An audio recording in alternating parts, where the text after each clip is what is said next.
All right, so video number 3. Today's assignment is basically a big review. You're going to have a quiz over all the geometric stuff, but the most important thing is you're going to have a section that's a whole bunch of word problems.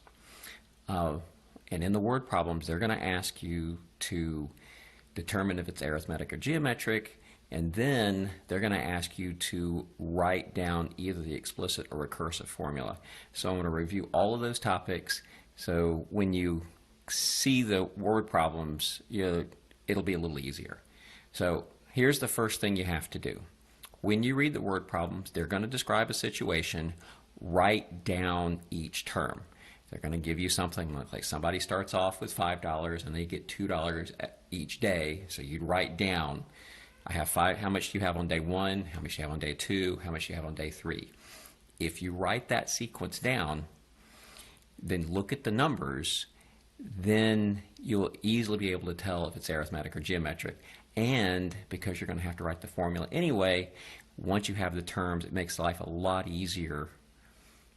It makes life a lot easier to actually write down the formula. So, first rule, write down terms. Right? Meaning position 1, position 2, position 3, position 4, position 5. You probably can get by with just 3, but if you write down the first few terms, that's going to help you come up with your answer. All right.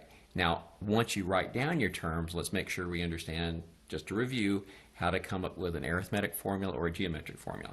So let's say you write down your terms, and your terms are 5, 9, 13, 17, and 21. You ask yourself, what are you doing to get from one term to the next? Right? And if we look here, we see that we're adding 4 each time. And if your answer is either adding or subtracting, you just found out this is arithmetic, right? And not only that, whatever you're doing, in this case, we're adding 4, we know that our common difference is 4. Now I want to review a little bit about how to write an explicit formula and a recursive formula, because you'll have to do both. Right?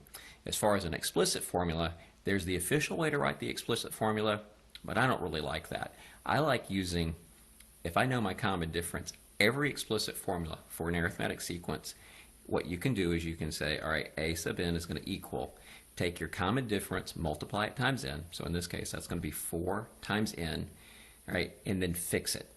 And what I mean by fix it is you're going to add or subtract, in this case I think we're adding, and your job is you got to think what goes here that works. And that means when you plug in 1, you better get a 5. So when I plug in 1, I get 4 times 1, which gives me 4. What do I need to do so that I actually get a 5? And in this case, I have to add 1. Right? Now, as far as a recursive formula goes, a recursive formula has 2 parts.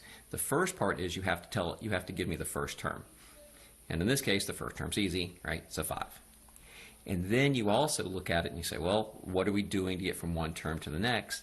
And our recursive formula is going to be a sub n equals, and I write it down as the previous term, and the way they write the previous term down is I say n minus 1, and what are we doing? We're adding 4, so we take our previous term and we add 4. All right? Now, just to make sure you're remember, this is Khan Academy. They don't believe in using subscripts, so instead of saying a sub n equals this, they're going to write a in parentheses n equals 4n plus 1. And the same thing here, they're going to say a parentheses 1 is equal to 5, and they're going to say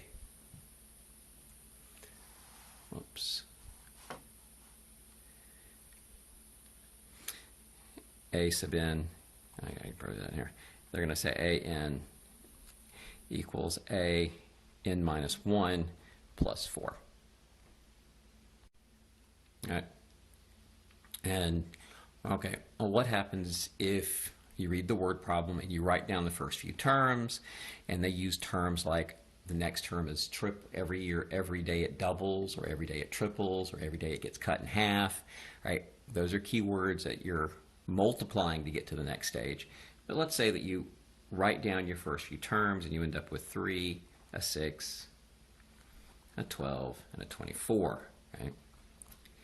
And your job is, what are we doing to get from one term to the next? Okay. Well, in this case, we're multiplying by 2, and that means our common ratio is 2. Now, as far as writing your explicit formula, I don't have anything really clever about that one. I kind of use I use the standard one, like the official formula, and the official formula is going to be a sub n equals, you take your first term, which in this case is 3, times your common ratio, which in this case is 2, and you raise it to the n minus 1. Right? That's the general formula. You need to know the first term and your common ratio. How do you find your common ratio? Take these two, any two terms, usually the first two, take this one over this. Right? See how I got 6 over 3? That gives me 2. I mean, if you don't like using the first term, you can do this. You can do the next two. 12 over 6 still gives you 2. But you have your common ratio, you have your first term, there's your explicit formula. As far as your recursive formula,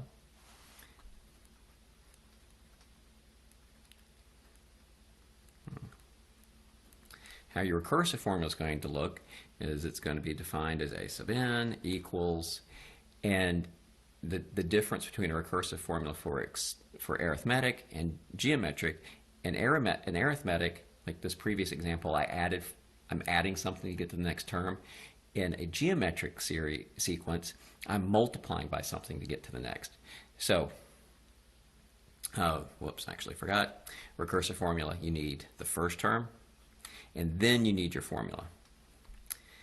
So our first term's easy. That just happens to be a 3.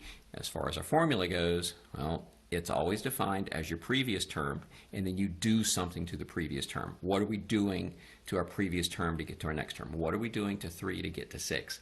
Well, we're multiplying by 2, and so I'm going to multiply by 2. Officially, like on Khan Academy, since they don't believe in subscripts, you're going to have to write this as a n equals a n minus 1 times 2. Now, the last thing I need to talk about, and I don't mean to insult anybody's intelligence, but there's a certain way that I want everybody to think about it, and I don't know if you think about it this way, but I need to talk about percentages. Okay? Because when you're talking about percentages, you're going to see it in some of the word problems, they have something that it increases by 10% per day or per week or whatever. And some questions are going to be they're like decreasing by 15% per day per week. And anytime they talk about increasing by a certain percent each day or decreasing by a certain percent, these are examples of geometric series.